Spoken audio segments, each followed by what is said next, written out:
Hare Krishna, welcome to this episode of Bhagavad-gītā. Today we will be studying chapter 10, verse 15, the undisputed supremacy of Krishna.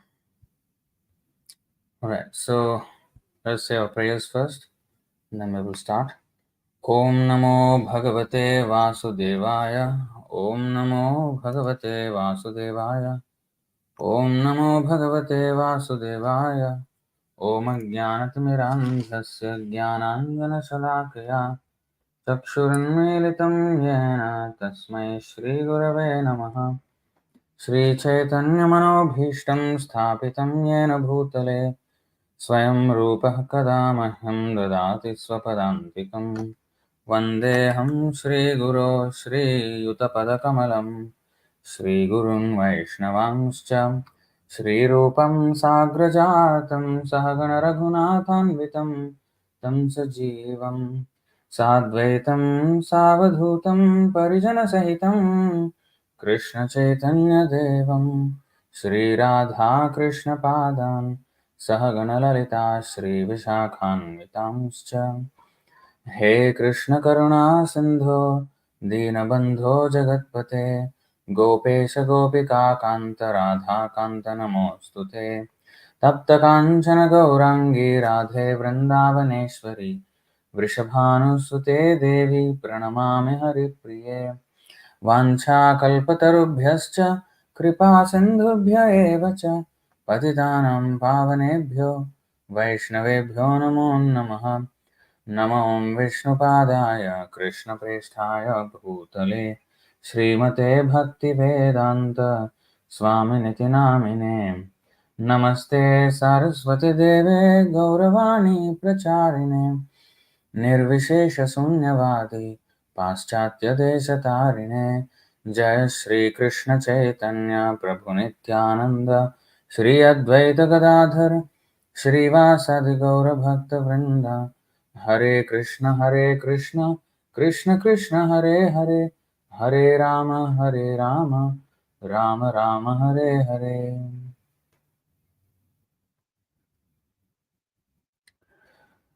Okay, so we will study this Bhagavad-gītā 10:15.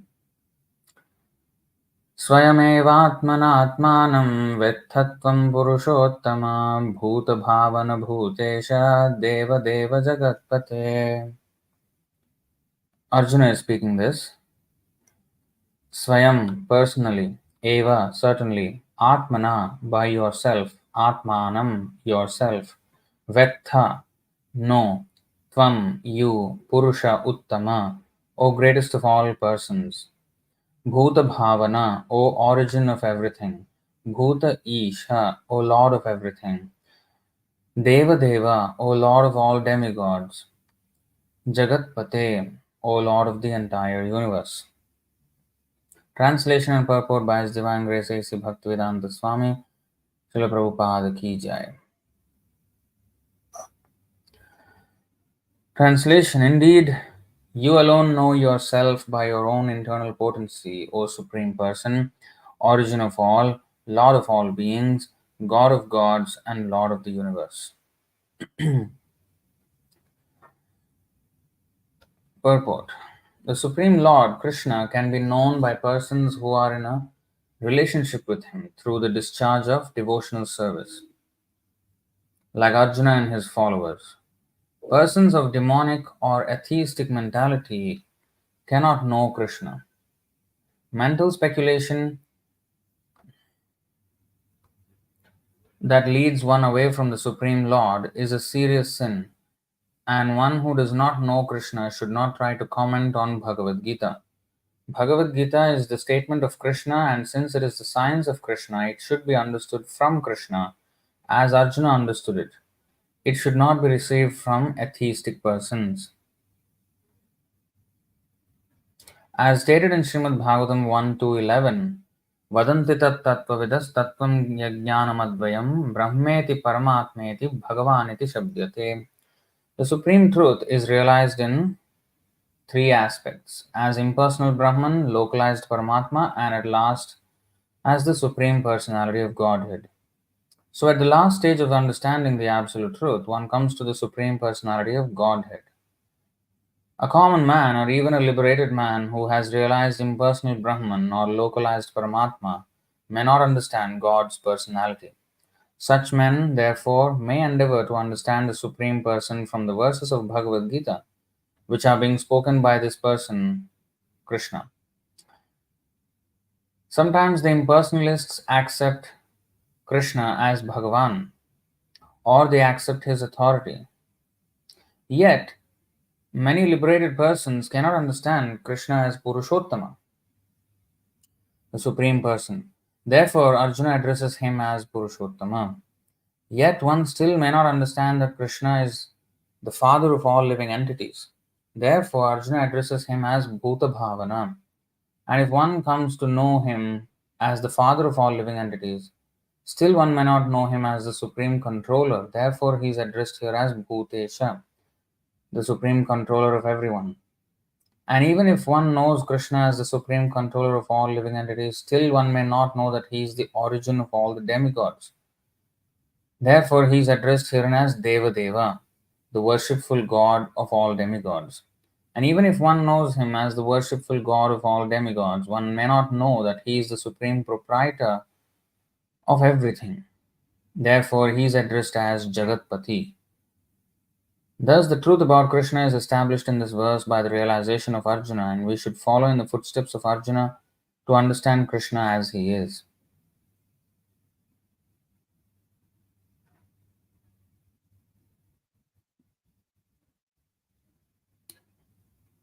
Alright, so this is a very nice verse, not often quoted at all,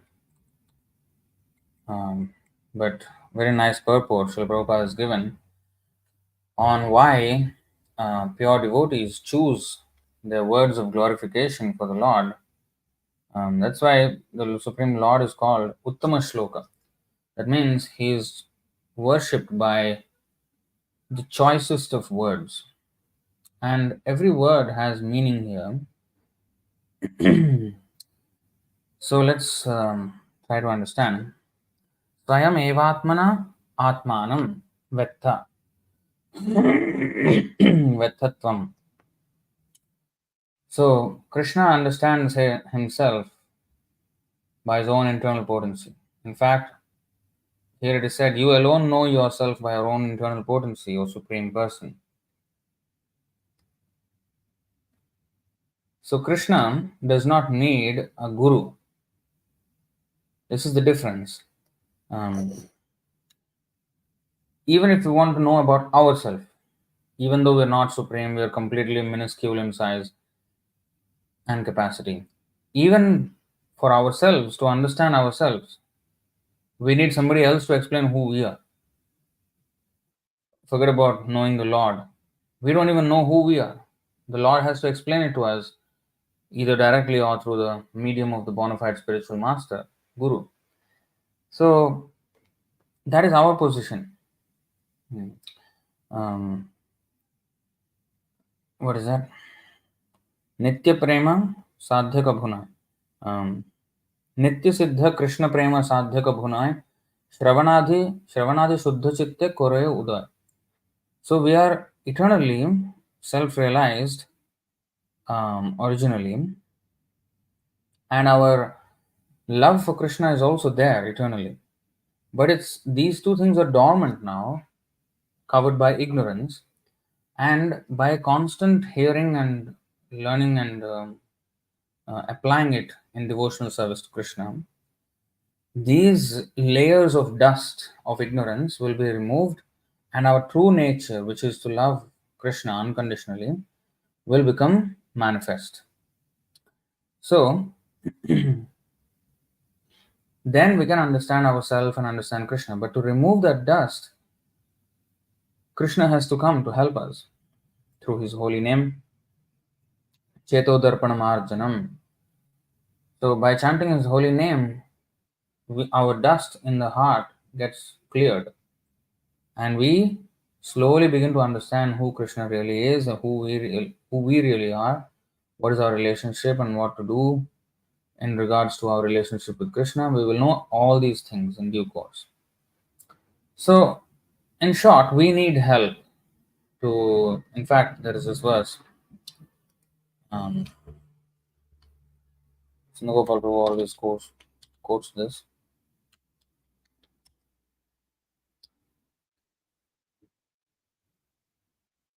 Is it this one?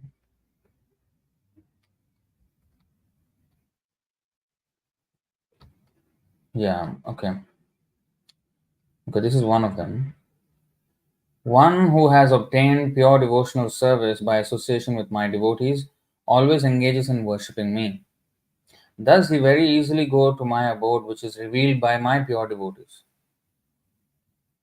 Um, so, his abode is revealed by his pure devotees. We cannot know. The other one is um, somebody else he needs.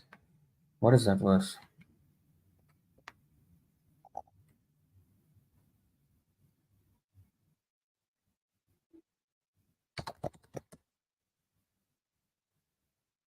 Eleven, 9, 10. Is it?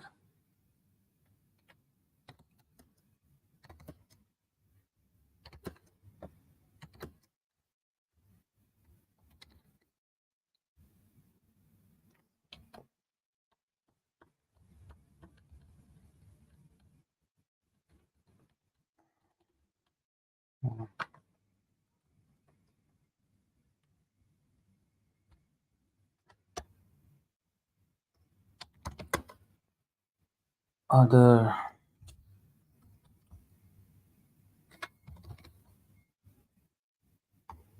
Forgot the number like that. Oh, yeah. 11, 22, 10.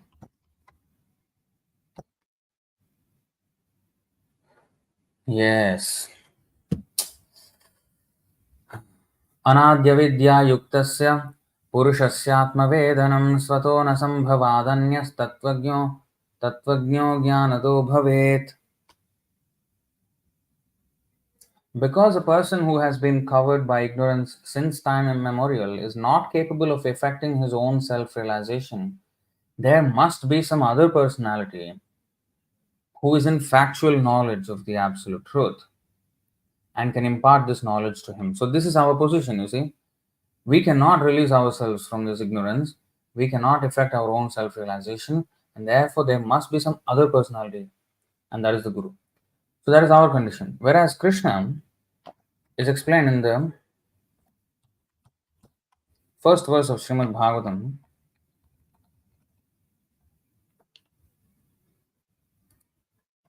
You see, Om Namo Bhagavate Vasudevaya Janmadhyasya Yatonvayaditaratas Chartheshvabhignah Swarat. You see, he is Abhignya. Abhignya means he is all knowing.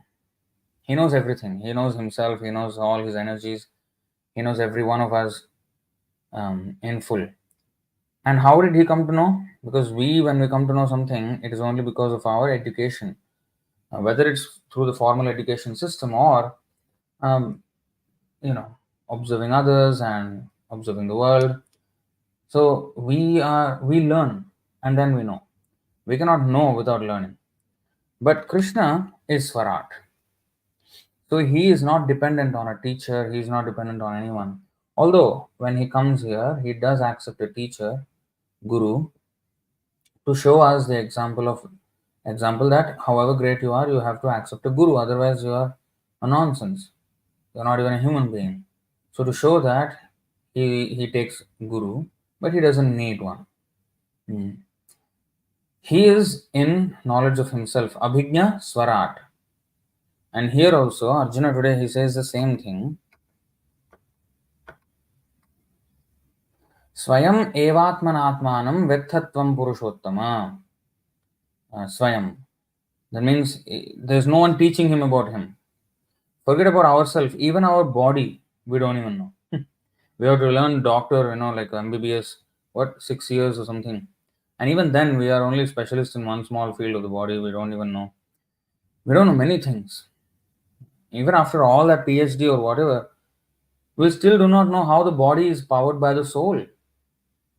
So that's the position of so-called material knowledge. And that's our position. By all this material knowledge, we cannot even know ourselves and even our bodies. Whereas Krishna, svayam evātmanātmānaṁ. So this is in stark difference to us. Okay? Vettha, tvaṁ, puruṣottama. Now, these words, puruṣottama, bhūta-bhāvana, bhūteśa, deva-deva, jagat-pate. 5 words are used here to describe the Lord. Of course, um, one may say that he's randomly choosing some whatever words. But you see, Prabhupada, how nicely he explained that um, he he chose these words to indicate the progressive higher and higher nature of Krishna. And we have to peel through all these layers, or rather, climb all these layers um, of understanding Krishna. And then only we can claim to know that we know Krishna. Of course, we cannot know him in entirety, but we should know that he is Bhagavan. And in the purport, it is stated, Vadanti Tattvavit tvaṁ yajñānamadvayam brahmeti paramatmeti bhagavaniti shabdyate. So, out of all the learned transcendentalists, who some consider him as the Brahman, some Paramatma, some Bhagavan, Brahman is the impersonal feature of the Absolute Truth, which is the all pervading nature, all pervading quality of the Lord. And that is actually affected by the Brahma Jyoti. The Brahma Jyoti is the all pervading nature of the Lord, or all pervading characteristic of the Lord. And with Brahma Jyoti, he pervades everything. Just as everything here rests on sunlight, without sunlight, our sustenance will not happen. So, similarly, the sustenance of everything is resting on Brahma Jyoti. So now Brahma Jyoti is the personal effulgence of the Lord and the all-pervading nature of the Lord, by which he pervades everything. Like many people, they do accept that there is a universal power, although it is very vague in their idea. But they accept some universal power, um, an all-pervading power. That's the beginning of realization of God. When one goes further, he reaches Paramatma realization, where he understands God as a person who is sitting in everyone's heart in localized form. He is in everyone's heart and even in every atom. That is Paramatma. Finally, Bhagavan. Bhagavan is the owner of all 6 opulences. Well, you may ask why Paramatma is not owner of all 6 opulences. Well, he is. But Paramatma is also an expansion of the Bhagavan. Because in Paramatma stage, or not Paramatma stage, but the person who has realized until Paramatma, he still has not established a personal relationship with the Lord, and therefore the Lord is also only a quiet observer. He does not reciprocate with that soul, because the soul is not ready to reciprocate with the Lord yet. So, only with a devotee, the Lord completely reciprocates, and that to a first class devotee. So, the knowledge of Krishna's pastimes, his activities, his pastimes with his devotees, all those are unknown to the Paramatmavadi or the Paramatma realized person.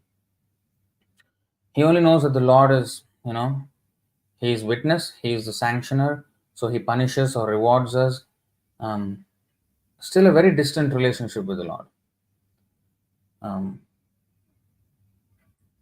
But the Bhagavan realized person, he understands all the 6 opulences of Krishna. What are the 6 opulences?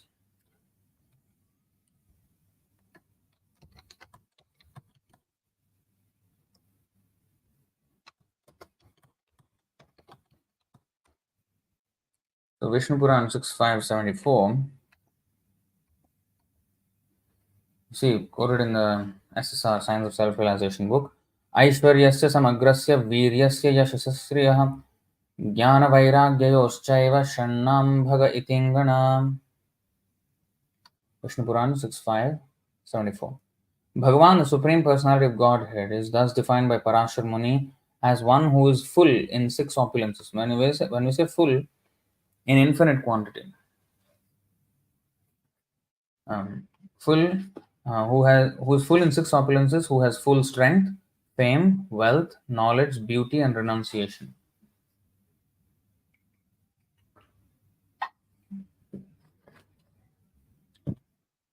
So these are the personal features of the Lord and opulences, which makes him attractive, and thus his name is Krishna. The highest name of God is Krishna, because it includes all these six opulences of Bhagavan.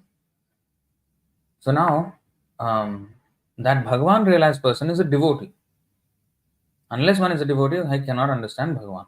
Naham prakasha sarvasya yogamaya samavritah.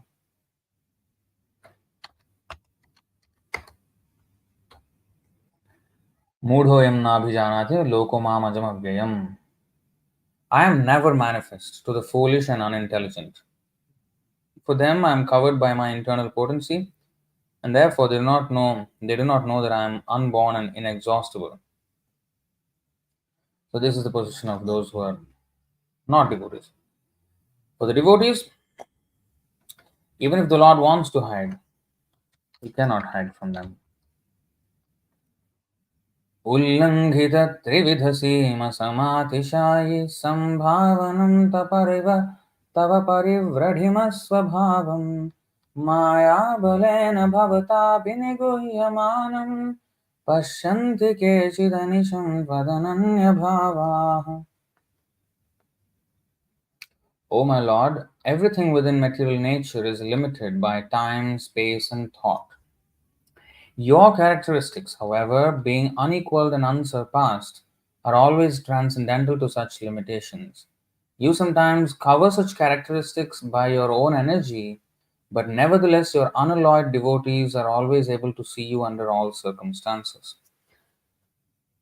On one side, the non devotees can never know him because the Lord covers himself.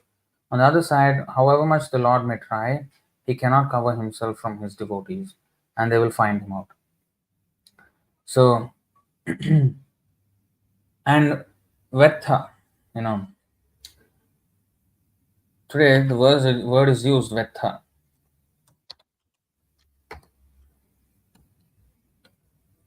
Svayam evātmanātmānaṁ vettha tvaṁ puruṣottama. So Krishna knows himself perfectly, and he explains himself to us through the Bhagavad-gītā, through the medium of Arjuna. And Krishna says, Janma karma chame divyam evam yo vetti tattvataha tyaktva deham punarjanmanaiti mameti sorjuna. 4:9 Bhagavad-gītā. One who knows the transcendental nature of my appearance and activities does not, upon leaving the body, take his birth again in this material world, but attains my eternal abode, O Arjuna. So that means whoever knows Krishna's birth and activities, upon leaving this body, he has no rebirth. And he gets perfection of life. He goes back to the kingdom of God, Vaikuntha. So, evam yo vetti tattvataha. In Sanskrit, the word is used vetti tattvataha. We should know the Lord in truth, his exact position. Not like, oh yeah, I know Krishna, he was in Vrindavan. I have also been there, and yeah, he was born in Mathura. He was taken to Vrindavan. He played with some cows and girlfriends, and he was a butter thief, and then he killed Kansa. Very superficial knowledge, not enough at all. And one professes to have devotion for the Lord as well. It's not easy to be a devotee of Krishna. One may think as much as you want that he is a devotee of Krishna, but it's not easy to be a devotee of Krishna. Such superficial knowledge will not help us. And because we will be easily cheated. It's easy for Maya to cheat us when we have such paltry knowledge of the Lord. So we should have evam yovetti tattvataha, in truth, in depth. We have to understand. And that is signified in today's verse. You see, puruṣottama, bhūta-bhāvana, bhūteśa, deva-deva, jagat-pate. So as Prabhupada explains, let's go through that description again.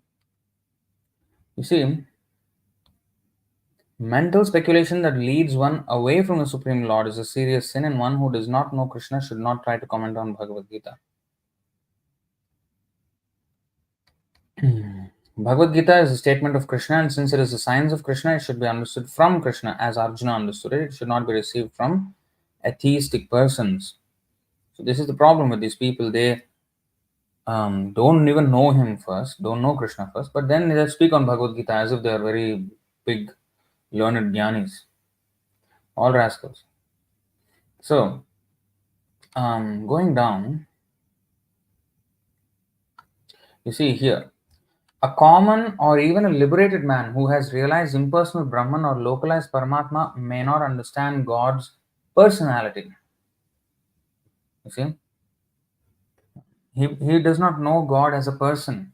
Like when you know your friend as a person, what his likes are, what his dislikes are, what is his favorite thing to do, or whatever it is. So all these personal things, as a person, such knowledge of God is not known by Paramatmavadi or Brahmavadi. And you may ask, does God have likes and dislikes? Well, yes. How can he have dislikes? God is all loving, he likes everybody, he likes everything. No, he does not like things which will put us in distress. For our good, he does not like those things. Not for him. He does not have anything to do whether we surrender to him or not. He is self-sufficient. But, just like a rich father, he does not like his son going away and then becoming a vagabond on the street and suffering as a result. So anything that brings his son away from him, he may not like. So similarly, Krishna does not like our misuse of our independence, which will cause us suffering. Krishna does not punish us for becoming independent of him. No, Krishna is too kind to do that. Krishna does not punish because, we have gone away from him, therefore he punishes. What kind of, he says, because some people argue like that. Oh, you say we have to love God and God loves us unconditionally, then we leave him, he should still love us. Why does he makes us suffer in this world? What kind of a God is that? He's demanding love from us, and if you're not giving it, and then he's just abusing us and he's just putting on all kind of suffering. How do we answer that question? So the answer is Krishna does not do that. Even when we went away from him, he dissuades us so much not to go, but we were adamant. Then reluctantly he sent us to this material world, and even when he sent us here, because we wanted to become an overlord of everything, he gave us that position of Brahma. We started off as Brahma in this material world. And we interfered with other people's right to live and also dominate, because everybody wanted to dominate, and all those wannabe dominants were sent into this material world, wannabe gods. So they all were sent here. And to be fair to everyone, so he created a law of karma where, yes, everybody has a right to enjoy. Please enjoy life here, and I'll give you the process of how to enjoy with each other, because everybody wants to enjoy to the fullest extent. How can everybody have the full? They cannot. We only can share. So how to share, on what basis, and how much, these things, he has created a law of karma so that we can, be fair to each other. So, in other words, we actually cannot be the Supreme Lord. We have to share this universe with so many multitude of living entities. So we are not the Lord, whereas the Lord is the owner of everything. So we cannot actually be him.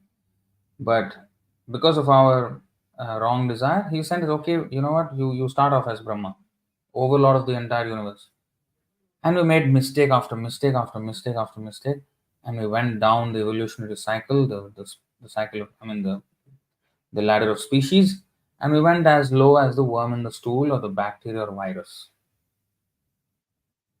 You see? So this is how much we have degraded. So who brought the suffering on us? We ourselves.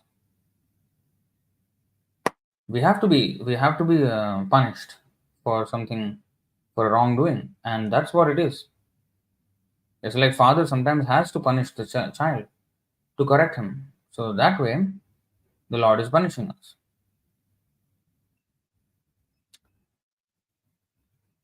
So, um, anyway, coming back to this point, so the Lord has dislikes. So this is his personal features. Um, such men. So let's read this again. A common man or even liberated man who has realized impersonal Brahman or localized Paramatma may not understand God's personality. Such men, therefore, may endeavor to understand the Supreme Person from the verses of Bhagavad-gītā which are being spoken by this person, Krishna.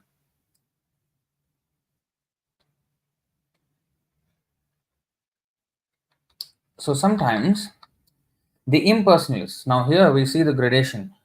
Evam yo vetti tattvataha. How to, kiba vipra kibanyasi shudra kenenoi, jai Krishna tattvavetta shay guru hoy. Krishna tattvavetta, one who knows the Krishna tattva, the truth about Krishna. He is called Tattvavit, the one who knows tattva, one who knows the truth. So, Jai Krishna Tattvavetta Shay Guru Hoy. He can become a guru. Now, sometimes the impersonalists accept Krishna as Bhagavan, sometimes. Or they accept his authority. Because they do quote Bhagavad-gītā sometimes, they do quote the Vedas. That is accepting the Vedic authority. But they may squeeze their own meaning out of it, and that is actually not following authority. But even sometimes, incidentally, they may, for the time being, accept his authority. Like he is a great man, or he is a very powerful person, powerful entity. Like that, they may respect him. Just like ordinary people respect somebody who is also another human being, but maybe greater in one way or another. So similarly, they may accept Krishna's authority, yet many liberated persons cannot understand Krishna as Puruṣottama, the Supreme Person. This is the thing. We accept so many, like, scientific community, they accept Albert Einstein, Max Planck, Isaac Newton, these people as authorities over subjects. And philosophers, there are so many philosophers who accept some prominent philosopher as an authority on a subject. Or a sportsman, for example, or politician. So people accept many people as authority for whatever reason, and even a student accepts the teacher as an authority and learns from the teacher. But the teacher is not the supreme, the politician is not the supreme, the sportsman is not the supreme. So even though I may accept somebody as authority, but he may not be the supreme. And therefore, Arjuna is going above just accepting authority, because in the previous verse he says, Sarvam etadritam manye. I accept everything that you say as truth. And here he's saying, I don't only accept you as an authority and whatever you say to be authoritative, but you are not just any authority. You are the puruṣottama, the supreme person, not a superior person to me, but the supreme person in the superlative degree, not in the comparative degree. Positive, comparative, superlative, right? You know this. Good, better, best. So like that. You're not just a good person, you're not just a better person than me, but you are the best, and not only the best, even the best is subjective, because everybody says their parents are the best or whatever. Best is still in the current time or whatever. Supreme, when we say supreme, that just crosses all boundaries, all time, space, everything, and is just beyond all boundaries. Supreme. So this is not even superlative, it's more than superlative. He is supreme.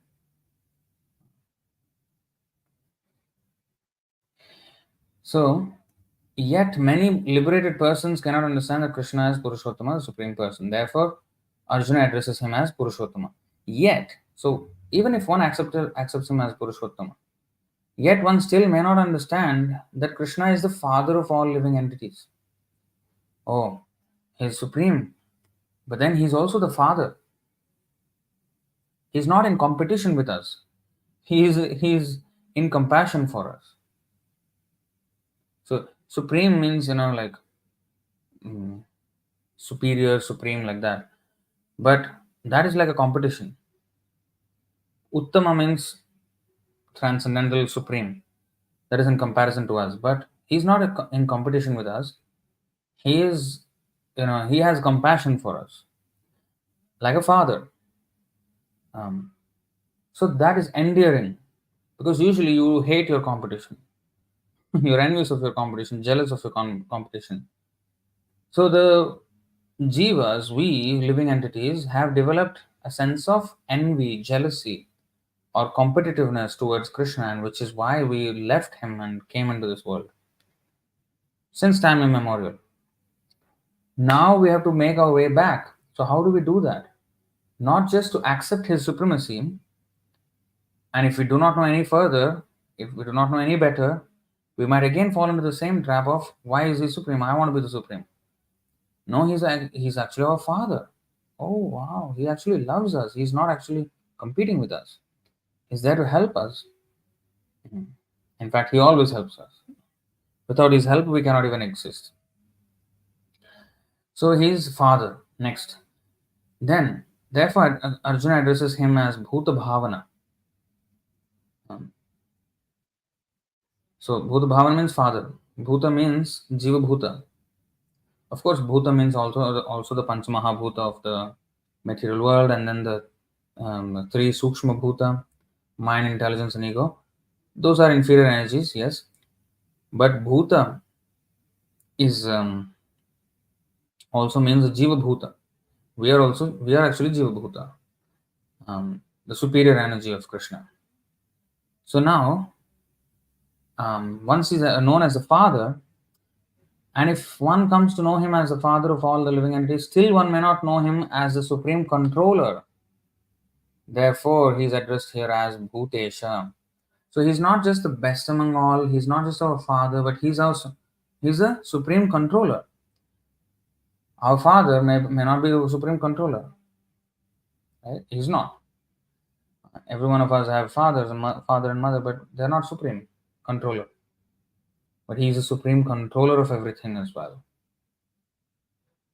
And therefore he is addressed here as bhūteśa, the supreme controller of everyone.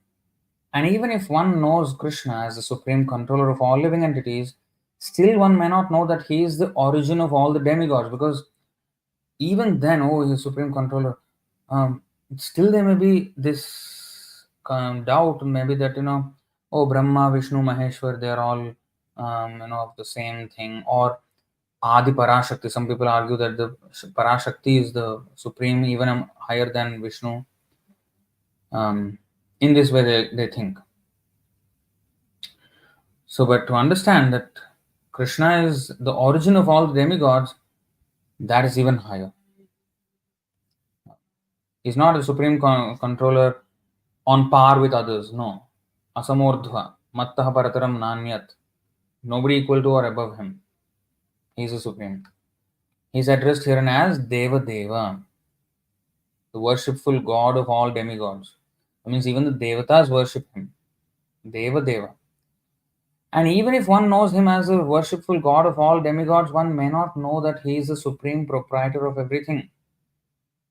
He is the owner.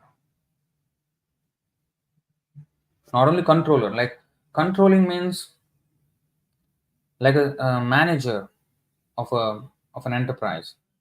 He may control all the affairs of that enterprise, but he may not own it.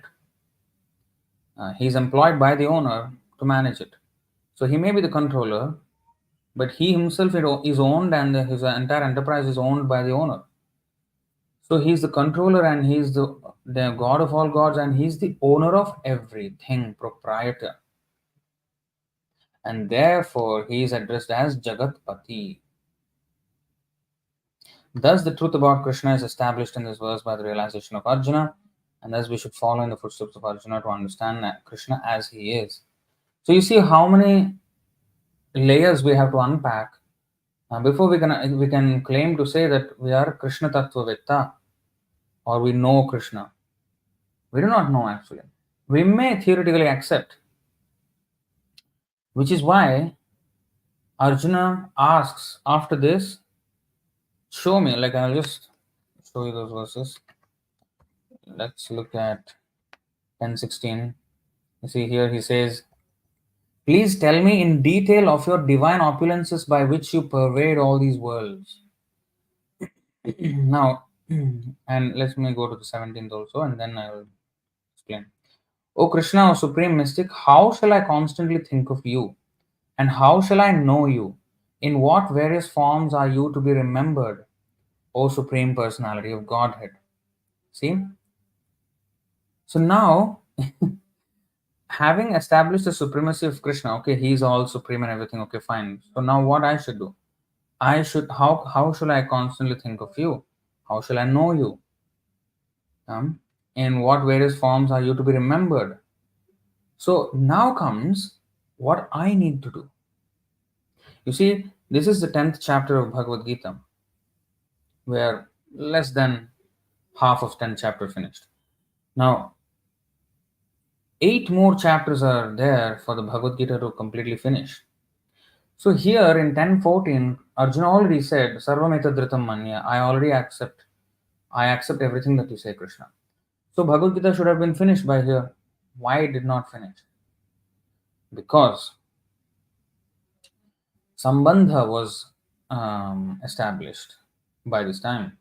But Abhideya and Prayojana, so three phases of achieving spiritual perfection. First thing is to understand our relationship with Krishna.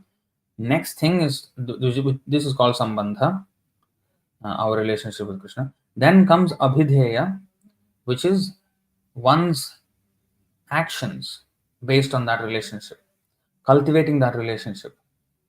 That is Abhideya. Leading to the Prayojana, which is the ultimate goal, which is to re-establish this Sambandha practically.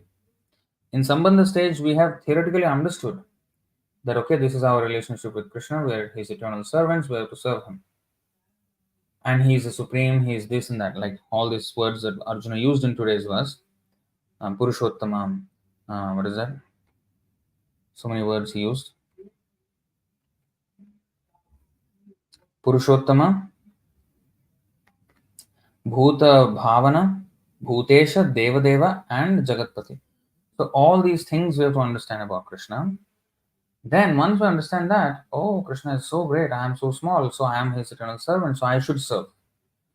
So the practical engagement in the service, active engagement, that is Abhideya. So that's why after establishing that, okay, Krishna, you are the supreme by all means. Now how should I remember you? Now comes our part. What should I do now? Having known this now, Krishna is supreme, what should be my mode of action? How should I always remember you? So that is what Arjuna is asking in the next few verses.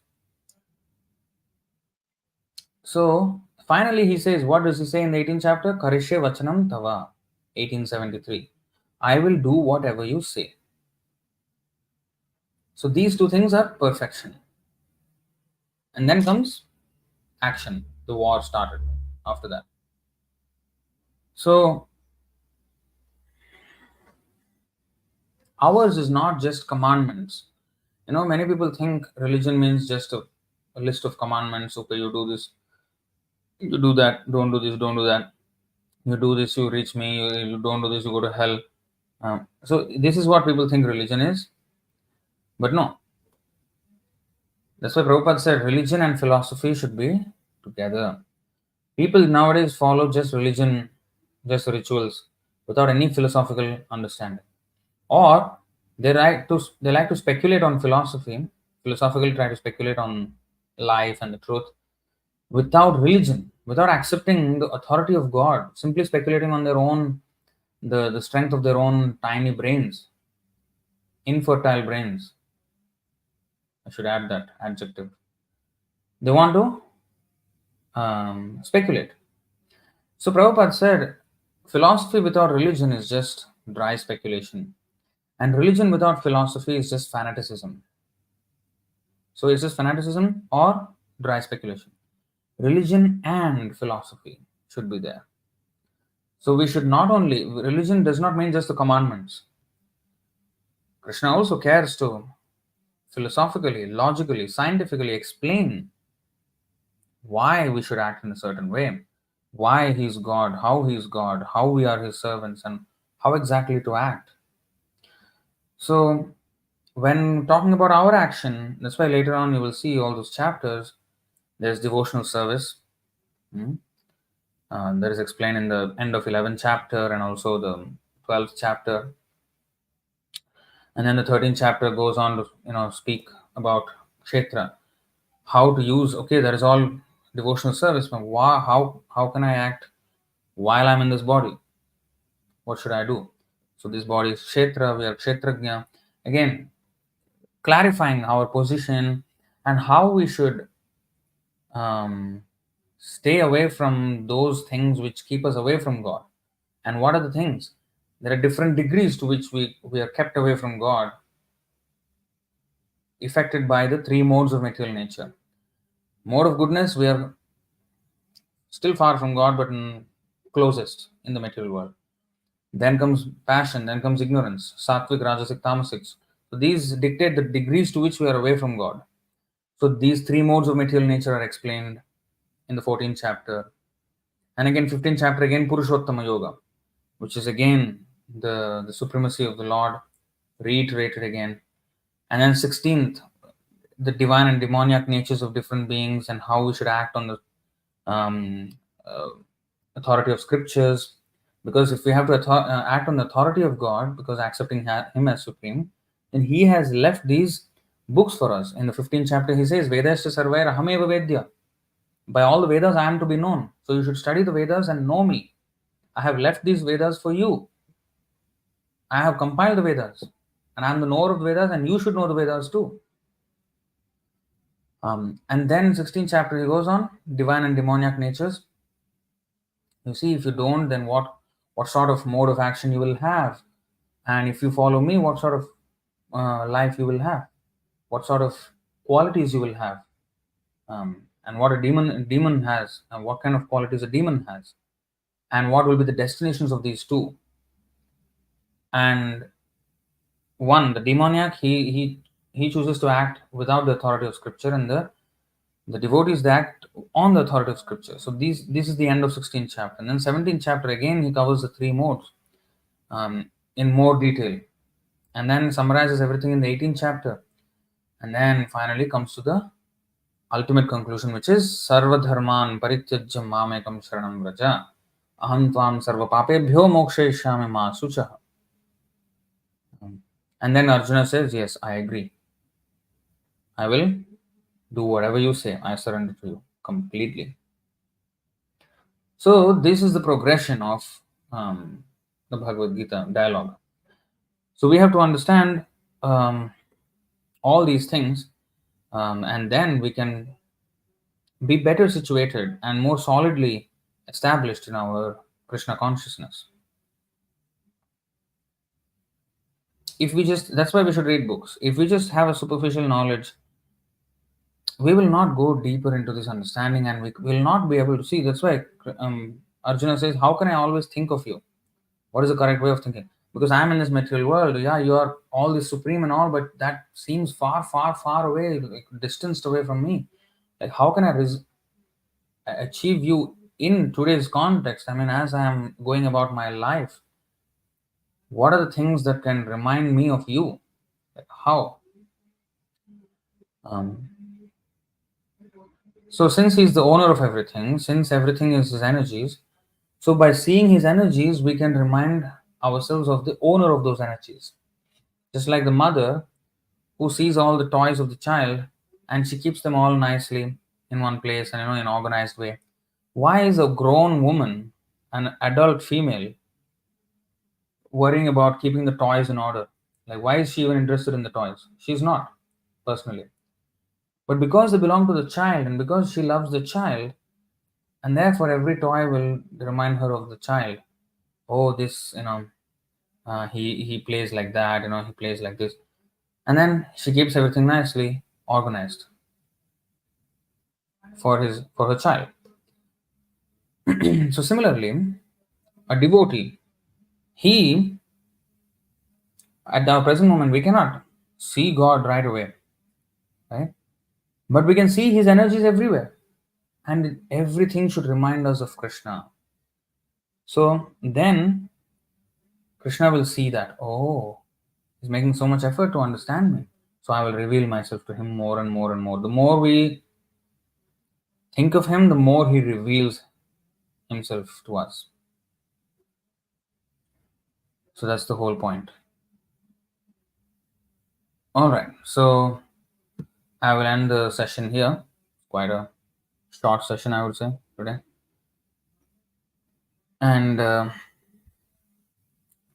any questions or comments on this topic? I have been observing that throughout the lecture, there has been a whole comment section fight here on, I don't know, somebody's asking about IIT. You know what? I'm not going to answer your question at all. Okay? You never listen to the whole class. You're just fighting and typing out all over the whole time. I do not appreciate that. And I think you even used some nonsense language as well.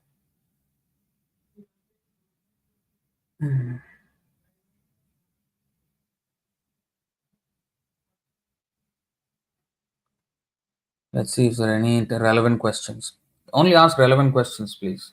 You have to learn some discipline. Don't ask me some, completely irrelevant questions. And okay, even you ask once, that's one thing. You're just harping on it.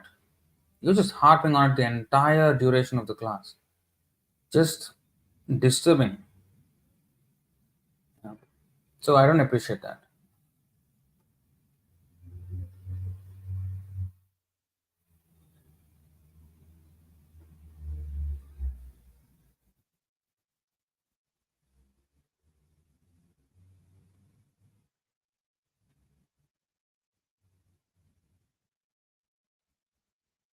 So the whole comment section is only about that IIT thing.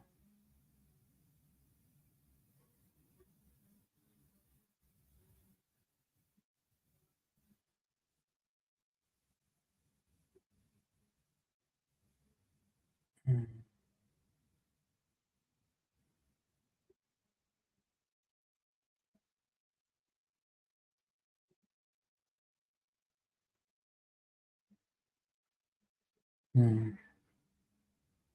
Okay. I think there's nothing that is worth answering on that comment section.